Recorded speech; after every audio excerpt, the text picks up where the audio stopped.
বন্ধুরা, আর কিছুক্ষণ পরে কিন্তু বাংলাদেশের খেলা। তো বাংলাদেশের জন্য অনেক অনেক শুভকামনা রইল।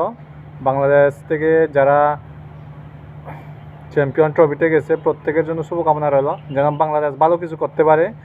অন্তত এই চ্যাম্পিয়ন ট্রফি 2025-এ যেন তারা ভালো কিছু করে ব্যাক করতে পারে, সেটার জন্য শুভকামনা রইল। তবে কিন্তু অন্যান্য যে টিমগুলো গেছে প্রত্যেকটা টিম কিন্তু শক্তিশালী বলতে হবে, অসাধারণ। তো সেখানে টিকে থাকতে হলে বাংলাদেশকে অনেক ভালো কিছু করতে হবে, ভালো খেলতে হবে, দুর্দান্ত পারফরমেন্স করতে হবে। যারা পেসার গেছে এবং ব্যাটিং লাইন আছে সবাইকে ভালো কিছু করতে হবে। শুধু ব্যাটিং লাইনে ভালো করলে হবে না, বোলিং লাইনেও ভালো করতে হবে, এবং শুধু বোলিং লাইনে ভালো করলে হবে না, ব্যাটিং লাইনেও ভালো করতে হবে। তো সবাইকে অবদান রাখতে হবে, সবাইকে ভালো করে খেলতে হবে, যাতে আমাদের বাংলাদেশের চ্যাম্পিয়ন ট্রফিটা চলে আসে। তো আজকে ইন্ডিয়ার সাথে বাংলাদেশের খেলা, বাংলাদেশের জন্য অনেক অনেক শুভকামনা রইল, যেন বাংলাদেশ ভালো কিছু করে চ্যাম্পিয়ন ট্রফিটা আমাদের বাংলাদেশে নিয়ে আসতে পারে। সো সবাই ভালো থাকবেন।